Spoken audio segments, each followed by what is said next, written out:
तर नमस्कार मित्रांनो, तुमचं पुन्हा एकदा स्वागत आहे भूषणॉलॉजी मराठीमध्ये। आणि आजच्या व्हिडिओमध्ये मी तुम्हाला काही असे नवीन मराठी चित्रपट सांगणार आहे जे की आता तुम्ही OTT वर सुद्धा बघू शकता। आता हे चित्रपट नेमके कोणते आहेत आणि कोणत्या OTT वर अवेलेबल आहेत हे जाणून घेण्यासाठी व्हिडिओ शेवटपर्यंत बघा आणि चॅनलवर नवीन असाल तर चॅनलला एकदा सबस्क्राइब नक्की करून द्या।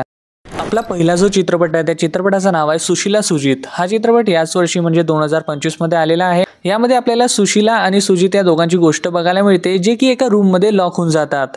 तर आता ते त्या रूम मध्ये लॉक कसे झालेत आणि ते रूम मधून बाहेर पडणार की नाही आणि बाहेर पडण्यासाठी ते काय काय उपाय करतात या सर्व गोष्टी जाणून घेण्यासाठी तुम्हाला हा चित्रपट बघावा लागतो। यामध्ये तुम्हाला चांगली कॉमेडी सुद्धा बघायला मिळते आणि माझं मत सांगायचं झालं तर हा एक ठीकठाक टाइमपास चित्रपट आहे।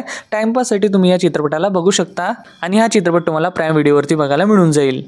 आपला पुढचा जो चित्रपट आहे त्या चित्रपटाचं नाव आहे घात। हा चित्रपट आला होता 2025 मध्ये। या चित्रपटामध्ये आपल्याला बघायला मिळते की रमाकांत नावाचा एक नसलवादी असतो, त्याला त्याच्या क्राईमच्या दुनियेचा कंटाळा आला असतो आणि त्याला त्याची क्राईमची दुनिया म्हणजे त्यांचं क्राईमचं जग सोडायचं असतं आणि यासाठी तो ACP नागपुरे यांची मदत घेतो।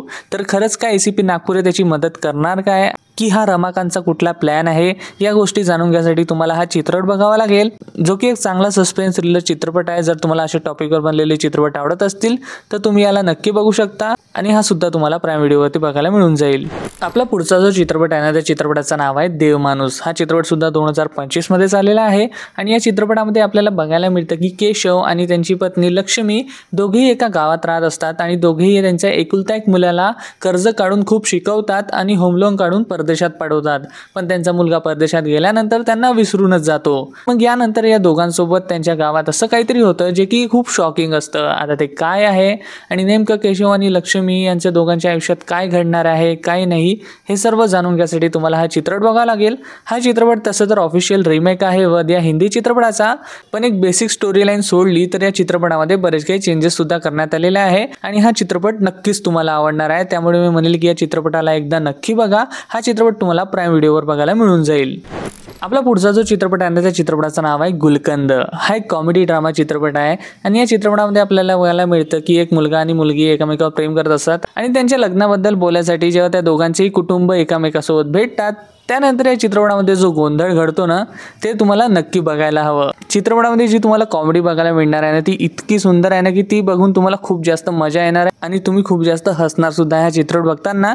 त्यामुळे जर तुम्ही आतापर्यंत गुलकंद हा चित्रपट बघितलेला नाही आहे तर आत्ताच जाऊन बघा, हा तुम्हाला प्राईम व्हिडिओवर बघायला मिळून जाईल। पुढचा चित्रपट सांगण्याआधी मराठीमध्ये एक नवीन हॉरर वेबसिरीज आलेली आहे जिचं नाव आहे अंधारमाया आणि सध्या ही वेबसिरीज खूप जास्त चर्चेत आहे आणि ही वेबसिरीज सुद्धा खूप चांगली आहे। तुम्हाला हिला नक्की बघायला हवं। ही वेबसिरीज तुम्हाला ZEE5 वर बघायला मिळून जाईल। आता वळूया आपल्या पुढच्या चित्रपटाकडे ज्याचं नाव आहे आता थांबायचं नाही। हा चित्रपट सुद्धा याच वर्षी आलेला आहे आणि हा या वर्षीचा मी आतापर्यंतचा सर्वात बेस्ट चित्रपट म्हणू शकतो। हा चित्रपट एका सत्य घटनेवर आधारित आहे। यामध्ये आपल्याला बघायला मिळतं की काही BMC कर्मचारी असतात ज्यांना सस्पेंड केलं जातं, पण त्यांना एक ऑप्शन दिलं जातं की जर त्यांनी यावर्षी 10वी पास केली तर त्यांना पुन्हा कामावर घेण्यात येईल आणि यासोबतच बऱ्याचशा इतर गोष्टी आहेत जे तुम्हाला या चित्रपटामध्ये बघायला मिळतील। आणि खरंच सांगतो अतिशय सुंदर असा हा चित्रपट आहे जो की तुम्हाला एकदा नक्की बघायला हवा। जर तुम्ही आतापर्यंत नसेल बघितला ना आत्ता जाऊन या चित्रपटाला बघा, तुम्हाला ZEE5 ॲपवर हा बघायला मिळून जाईल।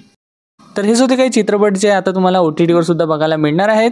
बाकी हा व्हिडिओ तुम्हाला कसा वाटला मला कमेंटमध्ये एकदा नक्की कळवा। भेटू आपल्या पुढच्या व्हिडिओमध्ये। तुम्हाला जय महाराष्ट्र।